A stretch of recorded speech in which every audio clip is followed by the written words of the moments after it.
Good morning, everyone. Welcome to the Thursday, March 20th, 2025 agenda meeting of the Minnesota Public Utilities Commission.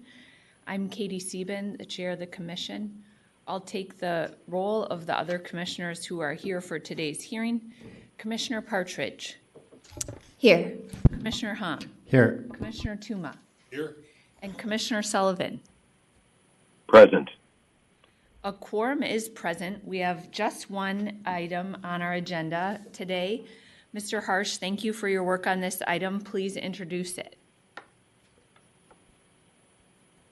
Good morning, Chair Sieben and Commissioners. Item number 1 is docket number E-999/PR-24-12 and docket number E-999/PR-02-1240 in the matter of Commission consideration and determination of compliance with Minnesota's renewable energy objectives for year 2023 and in the matter of the green pricing and verification filing process. The questions before the Commission are, should the Commission find that the electric utilities subject to Minnesota's renewable energy objectives complied with their standard obligations for 2023? And should the Commission take any additional action regarding non-compliant electric or public utilities? There were 2 late filed documents added to the record. On Wednesday, March 19th, Dairyland Power Cooperative filed information displaying that their report did in fact cover a number of municipal electric utilities originally believed to be out of compliance. This information was originally provided in docket number 23-151, but was not included in their compliance report. In response to this information, Commission staff filed an amended decision option 4 that accounts for this new information. The amended decision option has been distributed to commissioners, and physical copies are available at the front of the large hearing room. Staff has no further comments, but is available for questions. Thank you. Thank you, Mr. Harsh. We have a lot of parties, obviously, so I don't know if commissioners want, why don't we just move to commissioner questions? And if you have a question for a particular utility, then we'll bring the appropriate person up. How's that work? Commissioner Tuma? Yeah, Madam Chair, if the department can come up, I have a couple questions for them. I see Mr. Black from MMUA here. I don't know if he could come up for a bit. I have a question for him. And then Delano, at some point, I do have a question for you, but you don't have to come up right away if you don't want to. I assume it's Mr. Tweet or Twite? Twite, yep. Any relation to Andrew? I'd rather not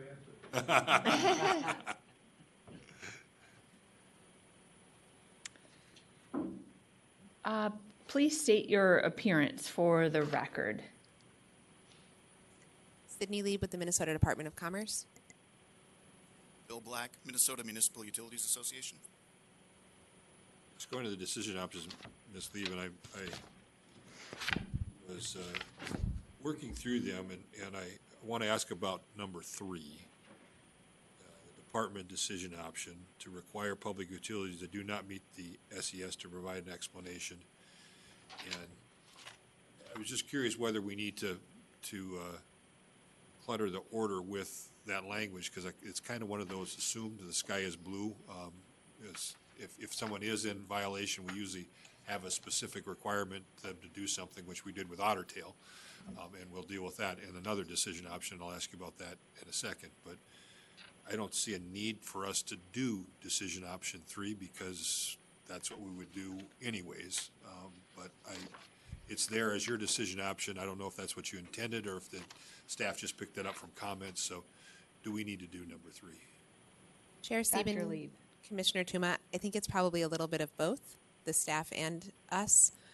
I think as long as the commission is committing to making sure that there's some sort of compliance report that's then reviewed for these utilities that are out of compliance, as long as it's clear the commission's committing to doing that, I think we could go without 3.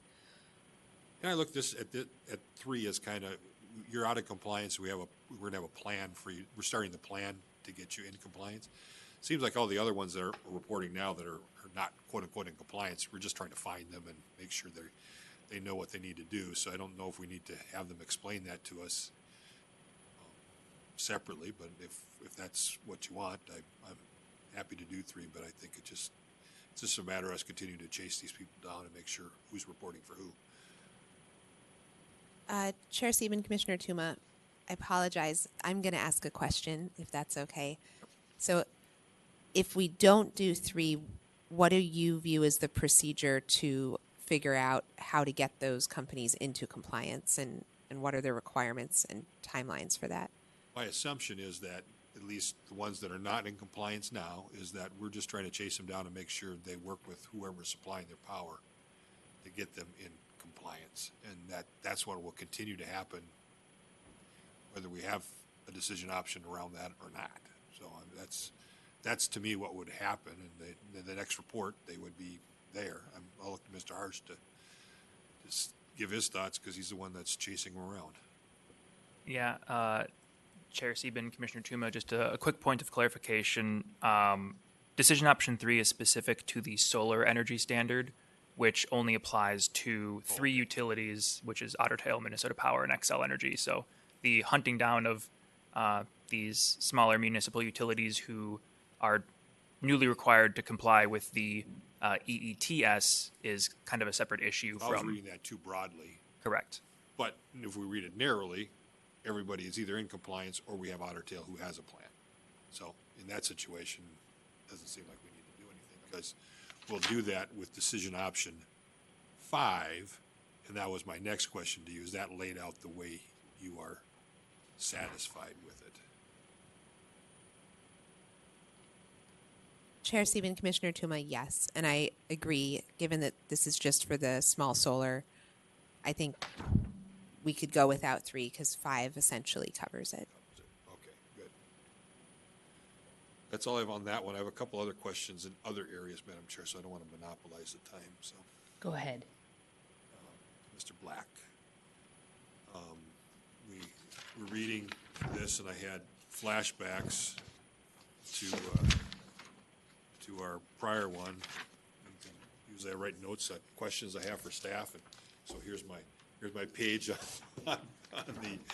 on the decision regarding this non-compliance for I don't know if you NIMPA or however you say it, the NEMMPA, and what does that all mean? And I had to go back and all what as our staff said, we had extensive, heavily debated in docket So I went back and tried to remember how this all good. And in my recollection, it was the legal argument you laid out whether Hibbing and Brainerd would be needing to report or whether there's a loophole here. So I don't want to go over that because it's a mind bender.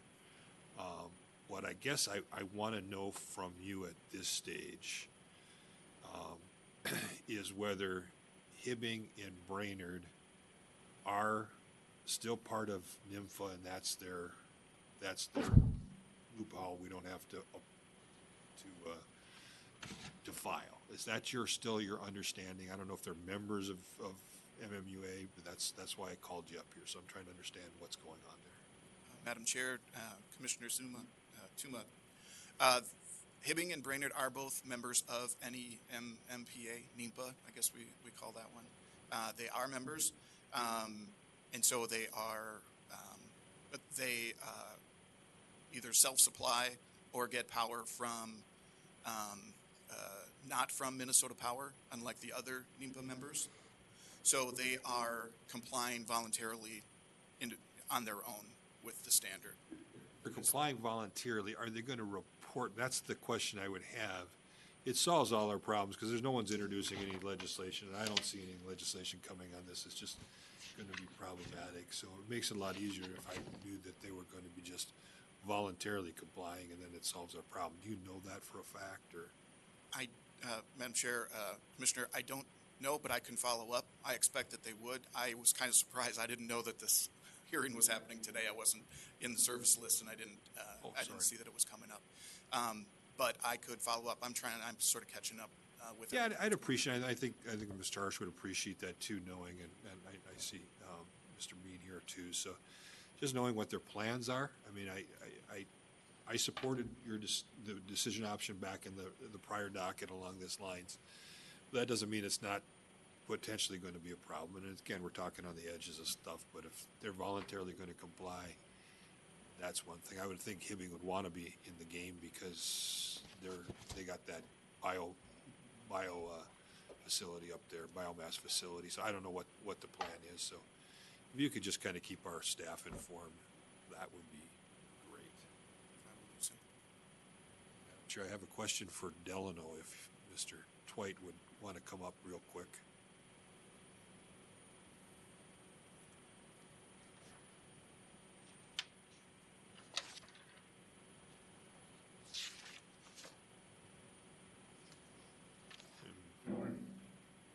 Please state your name for the record.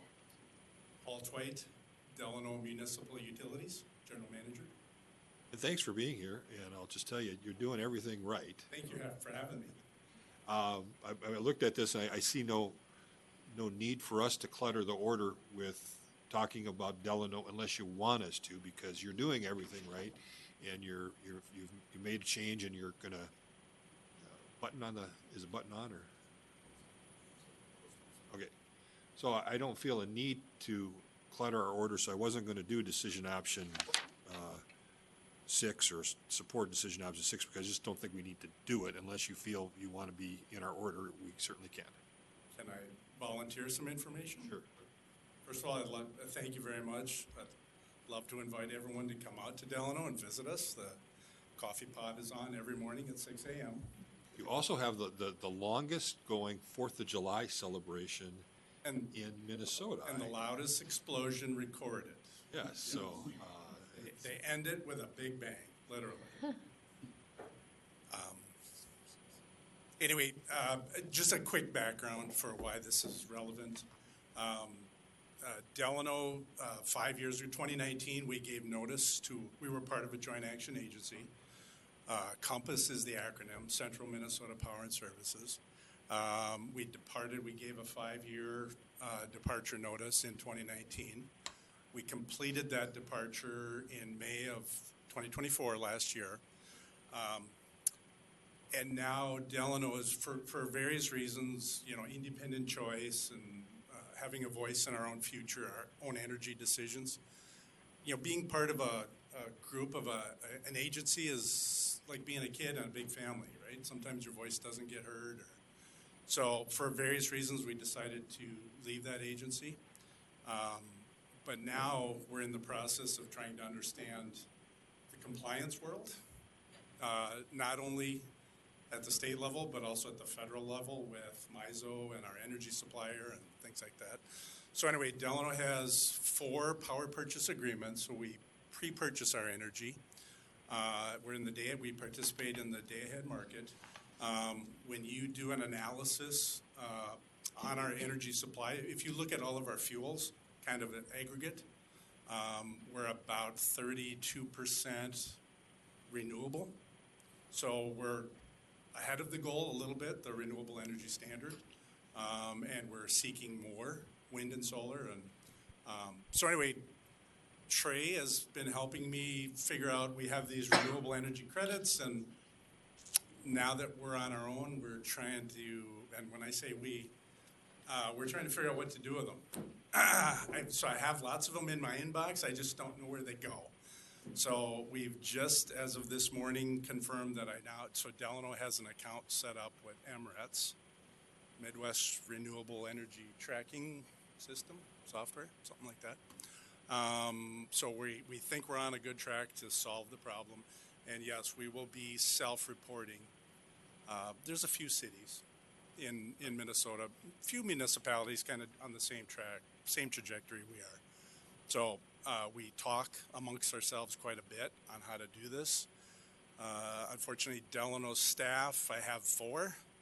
So aside from plowing streets at night, we have to do MRETs, or we have to do renewable energy credits and things like that. So we would ask for patience as Delano understands the compliance world. We no longer have an agency doing this work for us. We just kind of peel back the layers of the onion as we go. And so before the day's out, I just encourage you to make sure you introduce yourself to Trey, and then that long-haired bearded guy in the right there. Make sure you get to know him too, Okay. because I think you're doing it right. You let us know, and that your first reporting year is coming up, and so we just want to make sure that you knew that. I don't see any reason to make a decision on Delano because you didn't have to report in 2023. But we recognize that, and you let us know, and so our staff wanted to put that there, but I just didn't want you to feel like you were left out because we didn't do number 6. You're doing it right, and keep doing what you're doing, so. Commissioner Partridge. Thank you, Chair Sieben. I actually have a question, hopefully for staff to weigh in on, and Mr. Twite too. So my understanding from my discussion with staff is that number 6 is sort of, we are creating with a running list of the utilities who need to report. Delano is now in that list, as Mr. Twite just explained, and so I believe the purpose of number 6 is that our staff is working to create sort of a comprehensive list so that it's easier for our staff to track compliance and to make sure that communication is clear. And so it's not to call Mr. Twite out or Delano, but just rather to say, Delano, you have arrived, you are now on this list. And so when Mr. Harsh or whoever comes before or after him has to come, help to do all of this accounting, they've got this running list.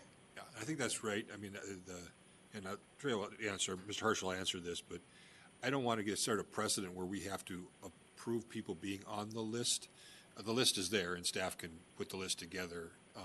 So acknowledging that someone's on the list, I suppose, is fine, but I just want to make it clear, we're not setting a precedent that every year the staff has to come to us to update the list, is what I'm trying to avoid. Mr. Harsh. Chair Sieben, Commissioners. So in docket 23151, we started this process where we included in our orders updates to our approved list of the utilities that are subject to the renewable energy objectives. This is a situation where whether or not a utility is subject to the objectives is ultimately a matter of whether or not they fit into the statutory definition. There is no obligation for us to order them to be included in our list, and theoretically, as Commissioner Tuma has stated, we could update the list as we receive information from utilities explaining that their situation has changed, they are now subject or not subject. We can keep track of that on the back end. There's no requirement that we do this through an order. But as Commissioner Partridge said, there is an aspect of this where it may become easier to understand when utilities join the list or come off the list through an order, but there's no obligation to do so. So the opinion here is there's no harm done either way, I would say. It's just a matter of if you want to continue this precedent of commission orders stating that utilities are a part of the list or not.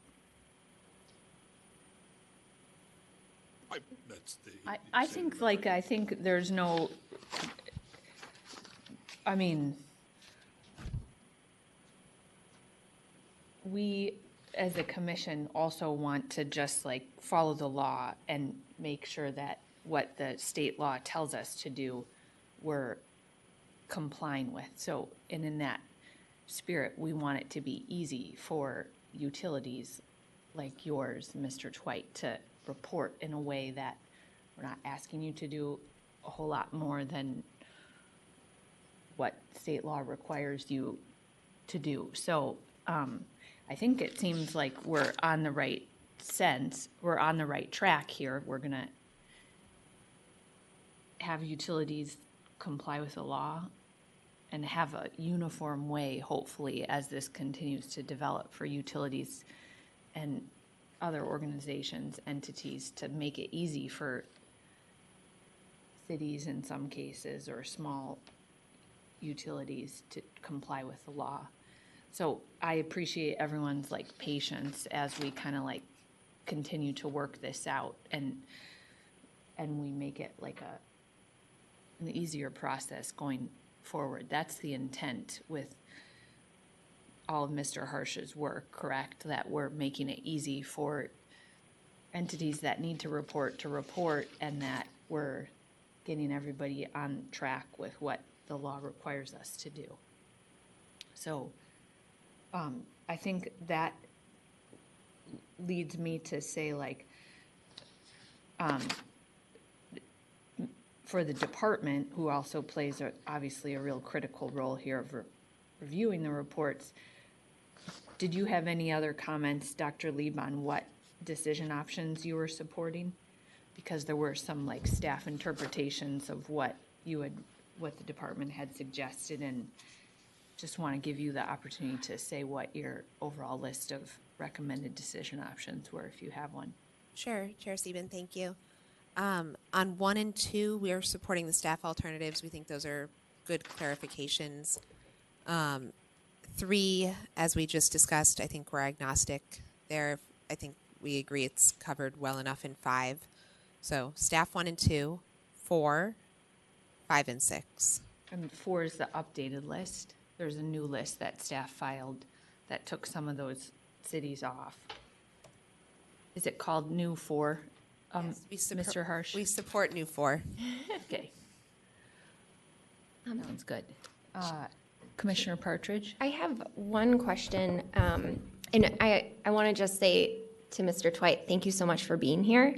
And I know that all of these new compliance requirements are probably new and different, especially for a small municipal utility. So we really appreciate you being here and participating. And I think, as all of us have said, we hope that our staff, I know Mr. Harsh is working really hard to try to make this as easy as possible for you all. And this is just sort of a work in progress. And so thank you for participating and supporting it. My question is on NEMPA, or Northeast Minnesota Municipal Power Agency. I think there was some question about, so they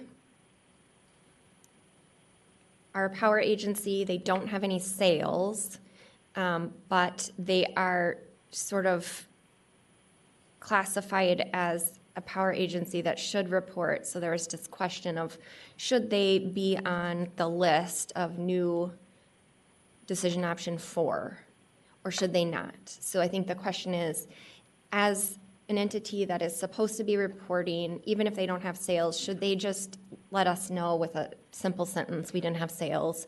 That way, if there are future power agencies that come together who do have sales, will know that, hey, anybody who's a power agency is going to need to let us know if they have any sales. I think it's sort of like covering our bases. I wonder if the department has an opinion on that, whether NEMPA should be listed in the new decision option 4 or not. Dr. Leap.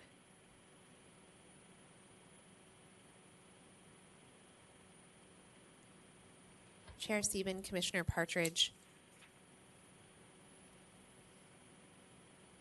I think the department would be a bit concerned with listing them because this is saying that they're listed as in compliance, and I think that they're more like not subject. So are we saying they should be listed as in compliance because they confirmed that they were not subject? I thought they were subject. Yeah, that's it. I think, Mr. Harsh, did you want to weigh in on that issue? Chair Sieben, Commissioners, yes, we previously decided in docket 23-151 that NEMPA was considered an electric utility and therefore subject to That's the the standards, definition. but Yeah. they were also recognized as having no sales. And so their situation is very unique in that they are expected to comply but have no sales to report. So That was the thing This that is was a mess. causing all that red line and the nightmares from what you got to miss. Yeah, that was, From Wheeling. yeah. So, Madam Chair, Commissioners, because I wasn't in that, and I don't have that That's okay. amazing background to go from, I will defer to your opinion. I guess this feels very Bean County, but we're here to count the beans. That's part of compliance. And so I don't know, it seems like we should ask if they are subject to the requirement, and it is a very simple compliance filing to just simply say, we have no sales to report. Thank you very much. Talk to you next year. It seems like they should be in the list just to cover our bases. I tend to agree with you, and I'll look to MMUA to tell me if I'm, because we went around on this. I think they should be on the list, and then I think it goes to them having a conversation with Hibbing and Brainerd to figure out what's going on and who's reporting. So I think it's actually makes some sense to continue putting them on the list. But Mr. Black, I don't know, you were there for that whole discussion. Madam Chair, Commissioners, a good path I forward? don't think it would be difficult for NEPA to file a letter saying that they don't have any sales. I don't foresee them getting into the market and providing sales, but you never know. All of the sales to their members are covered by their wholesale supplier in the case of those that get it from Minnesota Power. So it's in the Minnesota Power filing. That was confirmed back in 2011 that Minnesota Power would be responsible for those sales. And then you've got, like you said, Hibbing and Brainerd that are complying voluntarily. And so we'll follow up with them to, when I say complying there, I think that they probably saw complying as they will retire RECs or get renewable energy. It wasn't necessarily maybe meant that they were going to report. And if that's something that we can discuss with them as far as, complying and reporting are, two things. But I know for you to know whether they're complying, they would need to report that. So I don't think that that's going to be a big issue. Part of what you missed, Commissioner Partridge, is that we did the order the way we did with the hopes that the legislature would probably fix this. It just doesn't look like they are, and so we kind of do have a little bit of loophole that we need to try to figure out how to work our way through. And so I think having them on the list and continuing the conversation actually makes a lot of sense. Excellent. Mr. Tway, you can want to jump in where angels fear to tread? You can, but yeah, go ahead. I just, Madam Chair and Commissioners, again, thank you so much for this. I kind of look at this as the onboarding process. Welcome to the brave new world. Here's how it works, right or wrong. So, and I'm good friends with Brainerd, so I can help with that at some point. They've had some recent transitions. So, anyway, I think it's worthwhile to have the individual municipals on the list and keep track of us. I think it's completely acceptable, and kind of our ratepayers sort of expect that we're in compliance and we know what we're doing. So I think it's just good hygiene to be a part of this. I appreciate that. Good hygiene. We've never been called that before. I like that. Mr. We've been Dwight, called thank other you. things, but not good hygiene. We got commies in the back of the room, right? We got Chair Stephen, I have one final question, and then I think I'm done with my questions. And this is for Minnesota Power. I think Mr. Broden is online, maybe? Is anyone from Minnesota Power here?